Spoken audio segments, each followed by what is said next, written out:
Hi, everyone, and welcome back to No Time for Neutral. I'm your host, Georgia Hawthorne. And I'm Andy. And Andy, if you don't know the ins and outs of ACA subsidies by the end of this episode, I have failed you. On Thursday this week, the Senate is going to vote to extend ACA subsidies. They're taking up the bill to do so. This is the vote that was promised when we were talking about ending the shutdown. This Yep. was the negotiation vote that let us reopen the government. And the vote is on a simple 3-year extension. Not adding anything, not taking anything away, no new requirements, just an extension of the status quo for the next 3 years. And if these subsidies expire, we're going to see health insurance premiums skyrocket by hundreds, if not thousands of dollars. And there's 67,000 Montanans who rely on these subsidies in order to be able to afford their health insurance. That's so many people. Right. And even though that is a lot of people, I'm not necessarily counting my chickens when it comes to the Senate doing the right thing, especially when it comes to Steve Daines and Tim Sheehy. The Republicans are largely in disarray when it comes to whatever the hell their plan is with healthcare. But even so, I'm not expecting this extension to pass. I would be extremely shocked at this point, because this morning in a House Republican conference, Speaker Mike Johnson listed off 10 different proposals that might see a vote on healthcare. 10 different proposals for a subsidy extension? Anything other than a subsidy extension, really. Um, Oh, gotcha. this is, we don't want subsidies, so here's our alternative. Ah, And they have 10 they different made ones. it complicated on purpose. Right. Um, Yeah. so there's 10 different proposals in the House. There's at least 5 different plans floating around the Senate. And they're largely expected to consolidate into behind one Republican plan, at least in the Senate, and at least for tomorrow. We'll see how long that holds out. But that plan that Republicans are expected to get behind tomorrow, instead of extending subsidies, is to let those subsidies expire at the end of the year and put a given amount into a health savings account to help people make out of pocket costs. If you're 18 to 49 and you make less than 700% of the federal poverty level, which is about $119,000 if you're single and about $224,000 for a family of 4, you get $1,000 in that HSA. If you're 50 to 64 under those same income requirements, you get $1,500. That is infuriating. Mhm. Like, it's an egregious slap in the face to people who need healthcare, and we all need healthcare. Like, even just looking back to some of my own healthcare costs and my own healthcare plans, thinking about just a couple years back, I had a lot of personal medical bills. Um, it cost me a little bit more than $1,000. Let's just say that. And so, Right. like, $1,000 from the government as a way to like say, here, this is going to help since you don't have your previous plan because we took it away. Right. That will not go anywhere. But yeah, and they've also added the caveat that if you can't use this HSA money that they're giving you, for abortion care or for gender transition services. Wow, that's So, just like, the amount of young queer people that's going to put in a position, the amount of young women that's going to put in a position, because what do you mean the only affordable option for healthcare in the United States isn't even a full healthcare plan? What do you mean there's caveats? Why are you telling me what I can do with my health insurance? mm, And like you said, it's like healthcare is so expensive. Everyone knows this. The deductibles are high, the out-of-pocket costs are high, the insurance cost is high. everything is expensive. Pharmaceuticals are insane. Yeah. You like it's all expensive. But my major concern about this plan that they're supposedly getting behind is that it's not the out of pocket costs that are pricing people out of their healthcare right now. Yes, that is an issue. Yes, that needs to be addressed, but that is not the issue right now. The issue is the premium prices and Look, what you're letting, paying yeah, every month yeah, to have the healthcare plan. right. And if you're not using it, it's the premium monthly payments. And when these subsidies expire, you're going to see that monthly premium increase. And this HSA is all fine and dandy if you can afford the premium, I guess. Like, here's an extra $1,000. That's a drop in the bucket when it comes to the American healthcare system. Mhm. But if you can't even afford the premium, which is the issue, that $1,000 doesn't mean anything to anyone. Yeah.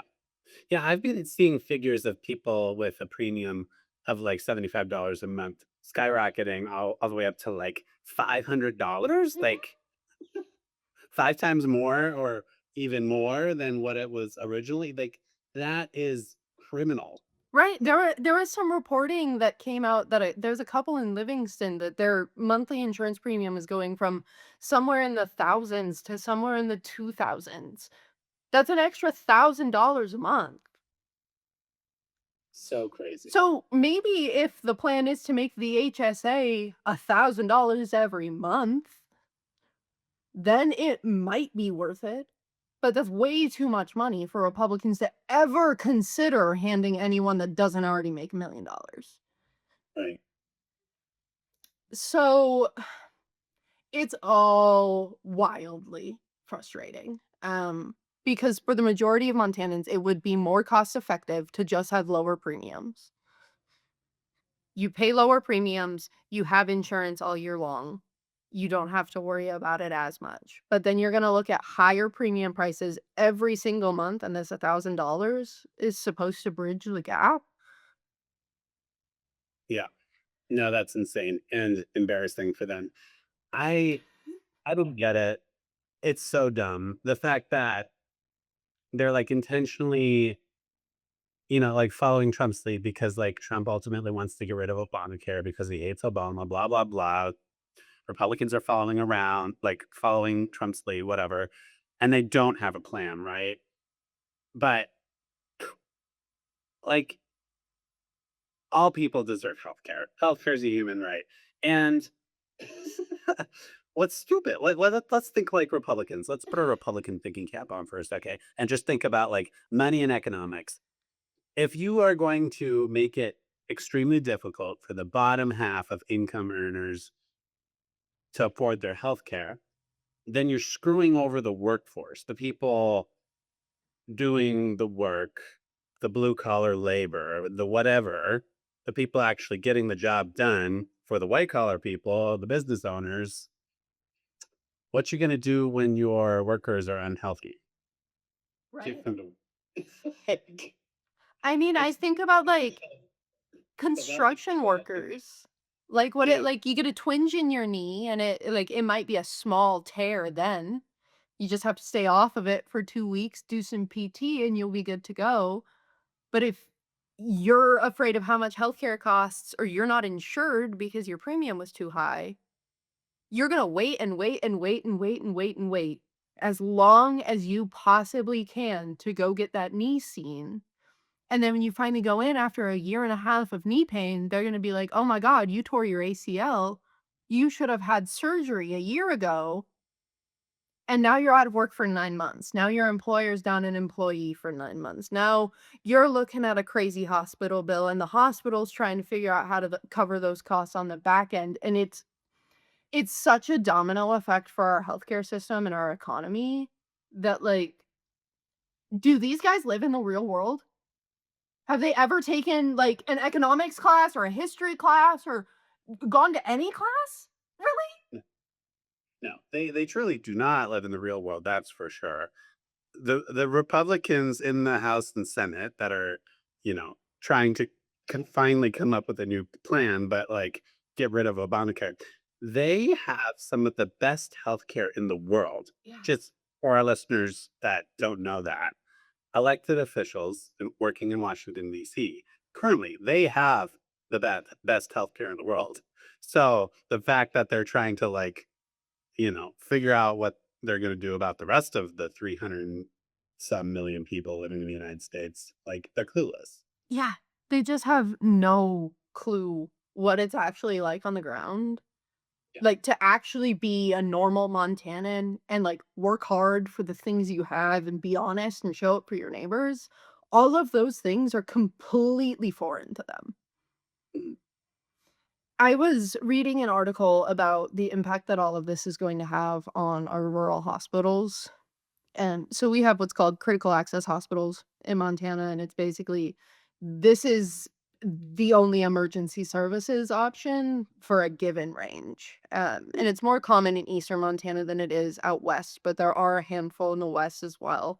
Montana has a really good Medicaid system in large part to Montana Democrats from when Democrats and Governor Bullock expanded Medicaid, and we've since permanently expanded Medicaid, and these critical access hospitals really rely on Medicaid to keep the doors open. And so our rural hospitals won't see as much of a hit because we have taken care of them in advance as some other hospitals across the country will. But that's not to say that it won't be bad yet anyway. Because we're looking at hospitals that are clinging to programs like senior care, nursing homes, hospice care, OBGYN programs so that people don't have to drive 4 hours to have a baby. Surgery programs, same reason. Those are all of the things that you're not going to be able to access at those hospitals when these cuts hit. Totally. Yeah, this is getting real personal for me. Like, I'm from Culbertson up on the High Line in northeastern Montana. We have a hospital and nursing home, Roosevelt Medical Center, in Culbertson, and that nursing home and hospital services a lot of people on that corner of this state, like everybody from Bainville, Reservation, Brockton, Fort Kip, all the rural folks in the Charlie Creek area across the river in Richland County up to McCabe. Like, that little hospital in that little town serves a lot of people in that neck of the woods. Um, I'd be willing to bet it employs a lot of people too. and employs a lot of people. So if that hospital were shut down, like, my parents are going to have to go to North Dakota, literally go to North Dakota for basic things, like for emergencies. Like, we have a, like the ambulance can pick you up currently if you're in Culbertson and take you to the hospital. But like, if there is an emergency, they have to be like go to Sydney or Williston, Right, and if you're going all the way to Sydney, you might as well go to Williston. out of 35 miles south or 43 miles into the next state. You know? Like, that's what life is like in Eastern Montana, and yes, some of these healthcare programs are subsidized with federal dollars, but, like, it's needed, and it's important, and there's people that live out there, people that need it. My 91-year-old grandpa passed away this year, and he ended up in the hospital and then the nursing home for the last couple months of his life, and that was like, I don't know what our family would have done if that didn't Right. exist. I mean, like, I'm so sorry, first of all, but also, like, that is a very real experience for a lot of Montanans is, like, being able to have loved ones close when Yeah. things happen. Like, could you imagine if you guys would have had to, like, all drive to Billings or somewhere to, like, do that? Like, that is so hard, and that is such a fundamentally human experience. Mhm. And the guys And calling the shots, like, could not care less. 100%. That's reality for a good chunk of people in rural Montana. Like, I'm very familiar with like the eastern side of the state. A lot of people, especially when they get to like retirement age and need additional health care, a lot of people in rural eastern Montana have to move, like physically uproot and move their life to Billings because that's where the healthcare industry is. Or, even further west, thinking Bozeman or Missoula or Great Falls if they want to stay in Montana. Right. Um, But yeah, like the very few healthcare services that are out there or in our rural parts of the state, like it's critical. We need to Yeah. keep it. Like, Montana's always been a big state. We've always been a rural state. I'm not sure why everyone is acting as if this has not always been the case. Right. Like, you should not have to live in Billings. If you don't wanna live in Billings, you should be able to stay in Culbertson or Miles City or wherever it is. Like, you should not have to fully relocate your life to take care of your life. Right. Right. And, like, this is what we are fighting for, is people being able to go to the doctor when they need to go to the doctor and not worry about if it's gonna bankrupt them or if they're gonna be able to pay rent next month because of it. You shouldn't have to drive 3 hours to say goodbye to a loved one. And you damn sure shouldn't have to go to North Dakota! That's I was insane! actually I was actually born in North Dakota because they no longer had the ability to do the like delivering Yeah. services in Culbertson. Like they did for years and years up until like the early 90s. And then they were like, well, now you need to go to Sydney or Boston. Right? And that's Like, labor and delivery is a really hard program to keep running rurally because it's like, if you don't have all of the moms and all of the babies from, like, this huge region, yeah. like, you can't turn it over. And so, like, that's another hard part is that, like, you shouldn't have to drive 3 hours and spend a week in the hospital because there's nowhere near you that can take care of you. But I don't need to preach about the healthcare system here. Everyone knows that it needs work, and that is what we are fighting for, is lower prices across the board. But right now, this is the crux of the issue, is making sure people can stay insured. Um, but as we watch this shakeout, from the House and the Senate, remember that they have to agree at some point. Yeah. So, however many proposals are on one side and however many proposals are on another side, like, let them figure that out. That's their problem. They've had over a decade to propose an alternative to the ACA, and the fact that they're deciding to do it with 2 weeks left on the deadline is wild. So right now I think there's kind of a better chance of the sky falling than congressional Republicans getting their shit together to deal with this before the 31st. Yeah. Yeah. It's a shame. Like the fact that they've gotten this far, they have the power. We had the, longest government shutdown we've ever had. And this is like what Democrats were fighting for, was to save the ACA. But there's still like no clear alternative with a majority backing it. Right? Affordable Care Act didn't come out of nowhere. That took years and years to get a consensus, right? Right. Like, you don't completely overhaul institutional programs in a week. Yeah. You don't just, like, throw cheese at the wall and see which one sticks. That's not how good policy is made, and it's definitely not how good governance works. Um, but I think like, obviously, this is a running point throughout everything, but these guys are using the government funding deadline. They are not using the ACA subsidies deadline. So ACA subsidies expire on December 31st of 2025. 2026 hits and those subsidies are gone. And when the government was reopened, that funding was authorized through the end of January 2026.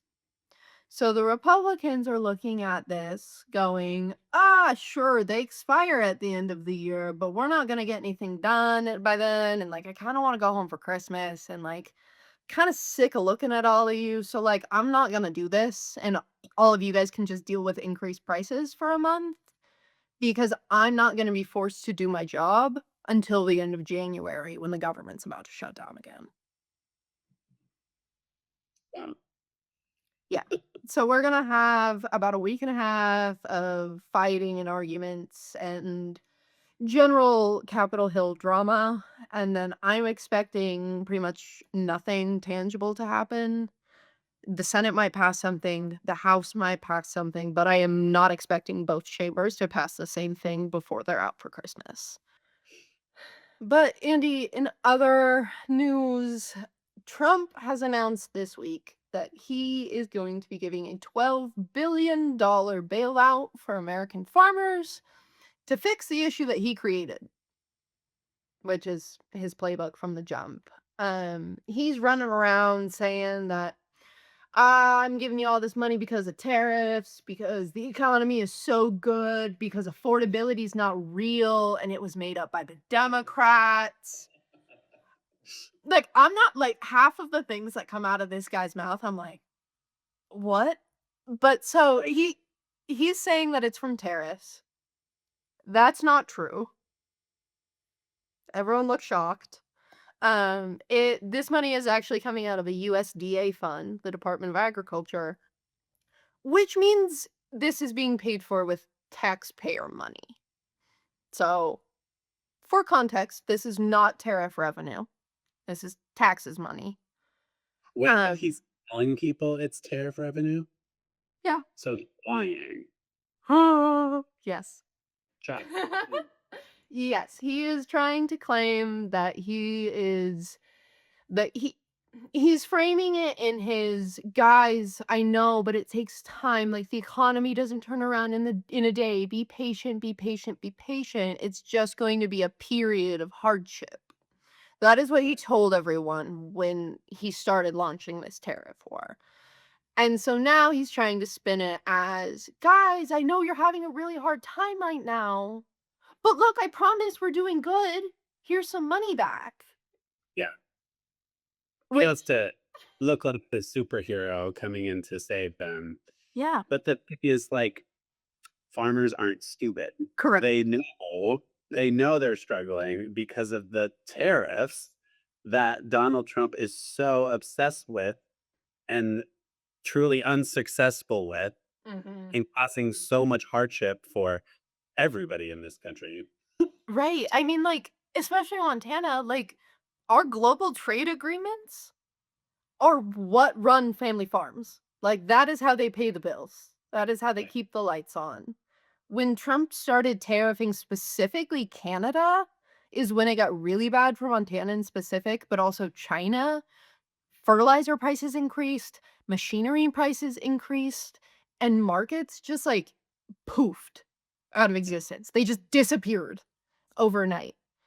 And if you're a business owner, you know that being handed more costs in one hand and nowhere to sell in another hand, that is not a profitable business plan. And that is what our farmers are looking at right now. And do you know what's stupid and crazy to me is Donald Trump, all of his life, has marketed himself as a businessman. I mean, that's like how he got elected. So Yeah. it doesn't add up. I mean, to And be fair, when he was a businessman, there was like multiple fraud allegations and that's generally bad practices and bankruptcy. And, I don't know if he was ever really all that good at it. no, He might have been good at making money and losing money. and losing money. So, Agricultural Secretary Brooke Rollins said that these payments are going to go out at the end of February and that the form to see how much you might receive should be open soon. But the worst part about this whole situation is that most of this money is going to big business anyway. It's going to corporate farms. Corporate funds. So not the little guy, Of course not. not my brother in Richland County. So he might see a bailout, but it's going to be pennies on the dollar compared to what the corporations are going to be getting. Sure. In the One Big Beautiful Bill, Republicans increased payment limits for wealthy farms. So, like, if you make up to a certain amount of dollars, you can receive X amount of dollars from the federal government in subsidies. They raised that number. You can receive more money even if you're a wealthy farm. And then they created loopholes for corporate big business farms. And when you have wealthy farms and corporate farms, and the bailout is based on a share of your percentage in profit and operating costs, the funds that are gonna be available to small family farms is extremely minimal in comparison. Right. That's the problem that exists with farming as an industry is the corporations have eaten up Mhm. a little guy Right. generally. I mean, if you wanna talk about corporate consolidation, like, agriculture's where it started, essentially, and so it's hard. I mean, Andy, I think all of this kind of points to a running theme with the Trump administration, and that's create problem, fix problem. Sure. So, farmers, I'm going to tariff the whole world, literally, and then I'm going to turn around and give you pennies back for all of the money that you've lost in the meantime. With health That's insurance. his name on it to make it look like he's the one solving the problem when it's a problem Right. he alone created. Right. With health insurance. He wants to let the subsidies expire and then show back up with a brand new healthcare plan that's worse than the one we started with. So he has been back on the campaign trail. He has left the White House. He has left his bubble for the first time in a while. And so he's going on the road and he was in Pennsylvania last night talking about how the economy is so great and he's delivered all of these things for Americans and blah blah blah blah blah. But he brought back his quote and he had said this earlier in the year that, well, you don't need to buy your kid 30 dolls. 2 or 3 is fine. Or like that man has an entire ballroom decked out in gold, Yeah. but a mom can't buy her child 30 dolls if she wants to? Yeah, I'd be pissed off if I was a parent in America right now, having this rich, supposedly rich president telling us what we should buy our children for Christmas. Like, it's infuriating Yeah. because of a tariff problem that he implemented. Yeah, I mean, it's such a let them eat cake moment. Like, you're gonna say that the economy's good, and then that parents don't need to spoil their kids in the same sentence, while you are accepting billions of dollars from the Saudis in a plane. Yeah. Like, you get your fancy private jet, but Montana kids can't have an extra doll? Yeah. And I think, like we've as Democrats also learned from this a bit in that like saying to the American people that the economy is great when it's not is not a good thing. But when you're like obviously blatantly saying, "Oh, the economy is great," when you've literally created a tariff problem the last 12 months that has directly affected the American people. Like again, the American people are not stupid. Folks, he did an interview with Politico, and he gave himself an A plus plus plus plus plus on the economy. I could not be more serious. He genuinely thinks somehow that, like, everyone is doing great and the economy is awesome, and as far as I'm concerned, I'm content to let him keep thinking that way. Keep saying that affordability is a hoax. I dare you. Seriously. Do it. Yeah. I mean, all you gotta do is watch his approval ratings plummet as he continues to say shit like that because it goes hand in hand and people are catching on and it's not going well for him. No, no, I can't say it is. And because it's not going well for him, Andy, I have good news for the Oh, I love first time. Like, I feel like I've got a little bit of good news, but I've got 3 pieces of good news for you today. it. Yeah, I love this. It's a new look for you, Georgie. Thank you. I'm in my positivity era. It's the holidays. So there were two elections of note yesterday on Tuesday. And one of those was a runoff for the Miami mayor. And I know you're listening to me and you're going, why the hell do I care about who is the mayor in Miami? Because frankly, me too. But a Democrat became the mayor of Miami yesterday. And the last time that a democratically aligned person held that seat was almost 3 decades ago. That's incredible. Miami has had conservative Republican leadership or somewhere along those lines for the last 30 odd years. Yeah.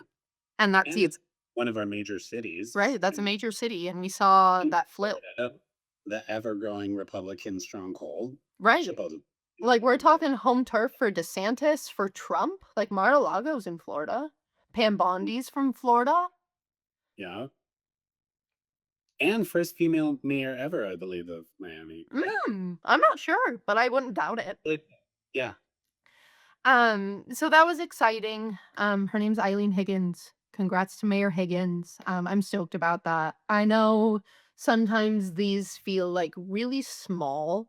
Like, okay, it's a mayor race. But like these are where we see a vibe shift is in local races. That is where you start to feel, okay, maybe people are waking up, maybe things are going to be different. Totally. And Yep. we are seeing that. Elections. Yep. Off your elections, county races, state races, mayoral races. It all builds up. And especially like with these candidates, you got to start somewhere. You're not you're Right. just like for office and run for this. Many people do, but like typically that's not how it works.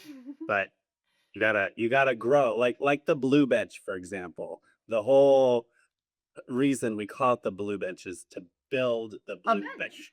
Yeah. Typically starts at the local level. That being said, if you ever want to run for office, drop us a line. But there was also a special election in Georgia for a state legislative seat, and a Democrat won that seat in a Trump plus 12 district. Wow. So in 2024, that district voted for Trump by 12 points, That is truly impressive. and they just Well, elected a Democrat to the legislature. wow. That That's a big swing, guys. that's a huge swing.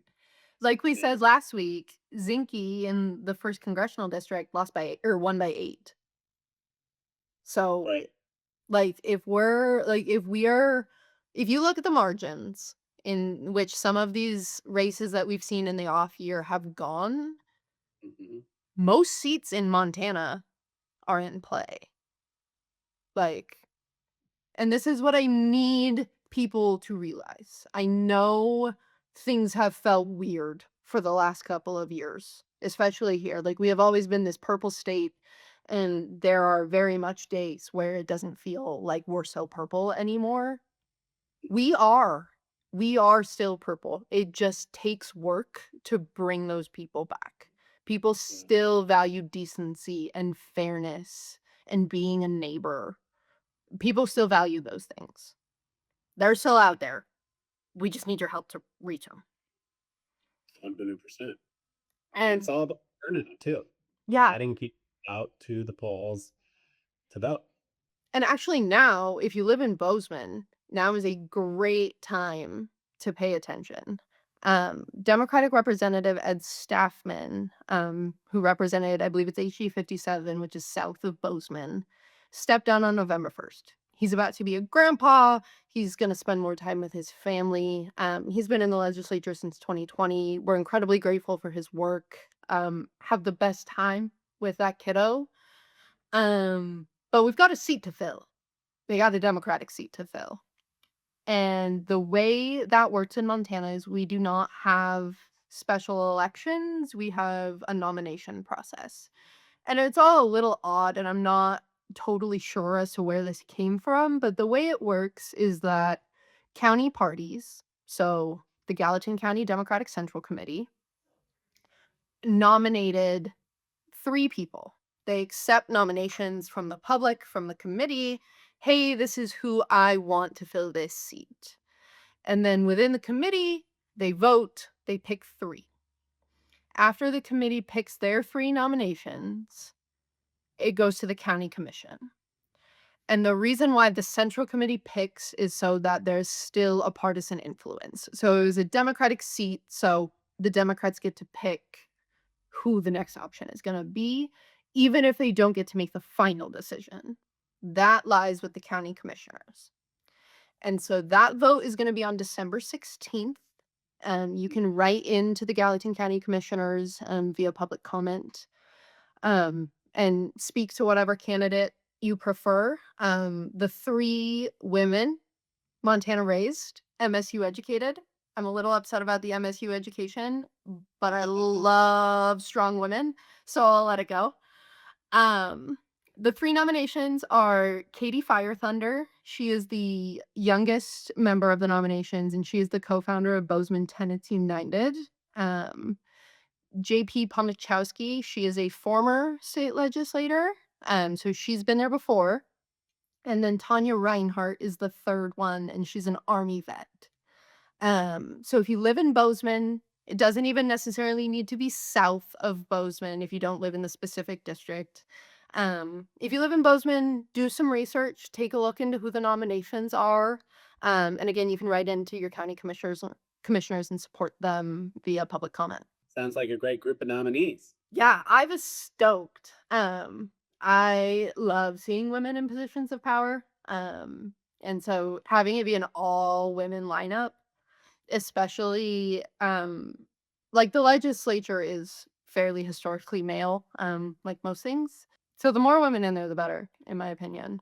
But yeah, folks, those are your elected representatives. Like, I know the process is a little odd because of the situation, but Representative Saffin still has a seat reserved on interim committees with her doing work in the meantime before the 2027 legislative session. There's still work to be done, and that is why this is so important. So make sure you at least let your voice be heard. Let your county commissioners know who you want to represent you, because that's how democracy works. And if we don't engage in it right now, we're toast. As we wrap up, I want to make a plug for our merch store. It's our Christmas wish to take our state back from billionaires next year. And every coffee mug, every tote bag helps us do that. So if you're looking for a Christmas gift this year, consider us. And we'll see you next week. Bye, y'all. Take care.